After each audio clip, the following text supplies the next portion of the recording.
कल्प साधना का सुदृढ़ वैज्ञानिक आधार अंतर्गत अगला शीर्षक है अध्यात्म उपचारों की वैज्ञानिक साक्षी एवं ब्रह्मवर्चस्व के प्रयास। अंतःकरण का मनः संस्थान पर, मनः संस्थान का शारीरिक स्थिति पर, शारीरिक स्थिति का क्रियाकलाप पर और क्रियाकलापों का परिस्थिति पर असाधारण प्रभाव पड़ता है। इस रहस्य को समझा जा सके तो यह स्वीकार करने में किसी को भी कठिनाई का सामना न करना पड़ेगा कि मनुष्य अपने भाग्य का विधाता आप है। मनः स्थिति ही परिस्थितियों की जन्मदात्री है। इस तथ्य को भली भांति हृदयंगम किया जा सके तो फिर जिस पर दोषारोपण की आवश्यकता ही न रह जाएगी। फिर परिस्थितियों की प्रतिकूलता को भी उतना दोषी न ठहराया जा सकेगा जितना कि बात बात में इन दिनों जनसाधारण द्वारा किया जा रहा है। सारी असफलताओं और कठिनाइयों के लिए इन्हीं परिस्थितियों को दोषी ठहराने वालों को फिर अभागा ही कहा जाएगा। अध्यात्म का तात्पर्य है अपने आपे का स्वरूप समझने, उसे बलिष्ठ विकसित करने की विधा। यही है उसका उद्देश्य एवं प्रयोगोपचार। विडंबना यह है कि इन दिनों उसे बाह्योपचारों, पूजा, कर्मकांड आदि के माध्यम से अमुक देवी देवता को वशवर्ती बनाकर चित्र विचित्र मनोकामनाओं की पूर्ति जादुई ढंग से करा लेने की कल्पना जल्पना भर माना जाता है। पर इससे क्या भ्रांतियाँ मात्र भटकाव उत्पन्न कर सकती है, उनसे कुछ प्रयोजन थोड़ी ही सकता है। जिन्हें भी आत्मविज्ञान में तात्विक अभिरुचि है उन्हें यही समझना होगा कि आत्मनिर्माण के लिए किया गया पुरुषार्थ ही उलझी हुई समस्याओं का समाधान है। इस पुरुषार्थ के लिए आत्मावलंबन, आत्मविश्वास और आत्मभूमि की दार्शनिक पृष्ठभूमि होनी चाहिए। आत्मबोध को मानव जीवन की सर्वोपरि उपलब्धि माना गया है।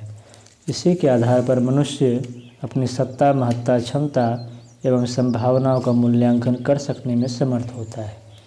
इसी अनुभूति के साथ वह पराक्रमशीलता उभरती है जिसके सहारे व्यक्ति अपने जन्म जन्मांतरों से संचित कुसंस्कारों को समझता, उनकी हानियों को अनुभव करता तथा उन्हें उखाड़ने के लिए कृत संकल्प हो जाता है। वस्तुतः इस उखाड़ पछाड़ की प्रक्रिया अर्थात अपने आप से संघर्ष करने में जितना पराक्रम लगता है उतना ही अनगढ़ मन को उत्कृष्टता के पक्षधर अभ्यस्त आधारों को अपनाने के लिए मनाने व स्वभाव का अंग बना लेने की मंजिल पूरी करने में नियोजित करना पड़ता है। अपने हाथों अपने आप को ढालना बहुत बड़ा काम है।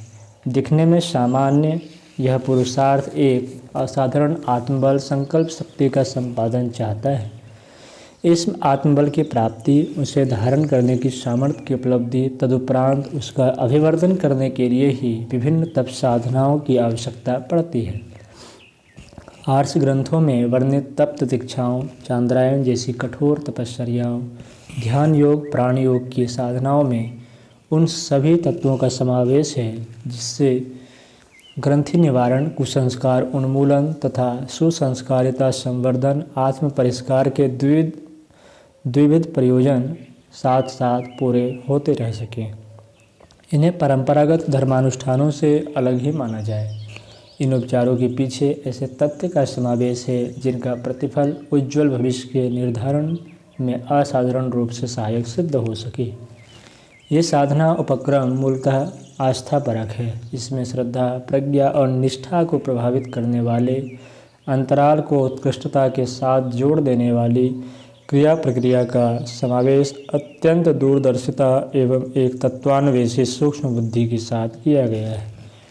आज तो परिस्थितियों को ही सब कुछ मानने वाले, साधनों को ही सौभाग्य समझने वाले लोगों को नए सिरे से अध्यात्म की वर्णमाला पढ़ानी पड़ेगी और सिद्ध करना पड़ेगा कि परिस्थितियाँ एवं संपन्नताएँ मानव प्रगति की आवश्यकता का एक बहुत छोटा अंश पूरा करती है। समस्त विभूतियों का उद्गम तो मानवीय अंतराल है। उसे संभाला सुधारा जा सके तो सुखद संभावनाओं का स्रोत हाथ लग जाएगा और फिर किसी बात की कमी न रहेगी। पाताल फोड़ कहे जाने वाले कुओं को चट्टान के नीचे वाली जलधारा का अवलंबन मिलता है। फलतः निरंतर पानी खींचते रहने पर भी उनकी सतह घटती नहीं, जितना खर्च होता है उतना ही उछलकर ऊपर आ जाता है। मनुष्य को अनेक क्षेत्रों में काम करना पड़ता है। इनके लिए अनेक प्रकार की शक्तियों की आवश्यकता पड़ती है। स्वास्थ्य संवर्धन के लिए एक प्रकार की, तो बौद्धिक क्षमता का विकास करने के लिए दूसरे प्रकार की। सूझबूझ एक बात है और व्यवहार कुशलता दूसरी। विद्वता एक चीज़ है और एकाग्रता का स्वरूप दूसरा है। कलाकारों का ढांचा एक प्रकार का होता है और योद्धाओं का दूसरा। इन सभी को अपने अपने ढंग की शक्तियाँ चाहिए। उनके अभाव में सफलताएं तो दूर, कुछ कदम आगे बढ़ चलना तक संभव नहीं हो पाता। कहना न होगा कि असंख्य सामर्थ्यों का असीम भंडागार मनुष्य के अंतराल में विद्यमान है। यह चेतना क्षेत्र का एक बृहत्तर महासागर है, जिसमें हर स्तर की सामर्थ्यों खोज निकाली जा सकती है। दृश्यमान समस्त विभूतियों, सफलताओं का उपार्जन एवं उपयोग इसी आत्मबल रूपी सामर्थ्य के सहारे संभव हो पाता है। इसके अभाव में तो अधिकांश पर जीवित मृतकों जैसी अशक्तता ही छाई रहती है। ऊपर वर्णित इन तथ्यों आध्यात्म विद्या के मर्म पर सहसा विश्वास नहीं होता है। इन दिनों आत्मा का अस्तित्व तक संदिग्ध माना जाता है और इस विधा में सन्निहित सामर्थ्यों के प्रभाव पर अविश्वास भी किया जाता है। ऐसी दशा में यह एक अत्यंत दुष्कर कार्य है कि प्रत्यक्षवादी समझे जाने वाले बुद्धिजीवी वर्ग को यह विश्वास दिलाया जा सके कि वे अंतः के सामर्थ्य का महत्व समझे और उसके उपार्जन का सच्चे मन से प्रयास पुरुषार्थ करें। यदि यह तथ्य इस समुदाय के गले न उतरा गया तो साधना, उपचार की, अध्यात्म विज्ञान की कोई भी क्रिया प्रक्रिया उथले मन से लकीर पीटने की तरह ही किसी प्रकार धकेली घसीटी जाती रहेगी। श्रद्धा और विश्वास के अभाव में उत्कृष्टता के पक्षधर प्रयासों के साथ तदात्म में जुड़ सकना कठिन है। मात्र पशु प्रवृत्तियों में यह आकर्षण है कि वे व्यक्ति को वासना, तृष्णा और अहंता की पूर्ति के लिए उत्तेजित करती व उससे कुकर्म कराती रहे। आज इस चिंतन में विरत किए जाने के लिए अध्यात्म की वैज्ञानिकता सिद्ध करने की अनिवार्यता और भी बढ़ गई है। मूर्धन्य तत्वदर्शियों के अतिरिक्त गहराई में उतरकर कौन समझे और कौन समझाए। ऐसी दशा में आत्मिकी प्रयोगों की परिणति का स्वरूप समझना एक अत्यंत जटिल प्रक्रिया है। यह कठिनाई बनी ही रहेगी कि यदि आत्मिकी के प्रयत्नों की प्रतिक्रिया को उपयोगी, उत्साहवर्धक न माना गया तो फिर सर्वसाधारण के लिए यह अति कठिन होगा कि वे परिपूर्ण श्रद्धा विश्वास के साथ उस क्षेत्र में आगे बढ़ें। इस असमंजस के निवारण हेतु ही ब्रह्मवर्चस्व संस्थान में प्रयोग परीक्षण का क्रम बैठाया गया है, जिसमें साधकों की आस्था एवं प्रयत्नों की गंभीरता तथा तज्जन्य प्रतिक्रिया को वैज्ञानिक उपकरणों के सहारे परखा जाता है।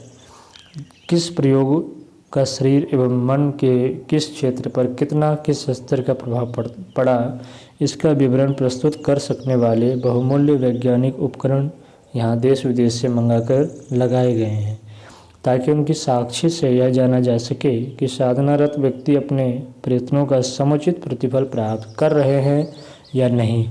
इस व्यवस्था की आवश्यकता न केवल आस्था क्षेत्र के प्रयत्नों की परिणति जानने के लिए करनी पड़ी है, वरन इसलिए भी कि साधक का शारीरिक, मानसिक व अंतःकरण का स्तर जांचा जा सके और तदनुसार निराकरण उपचार सुझाया जा सके।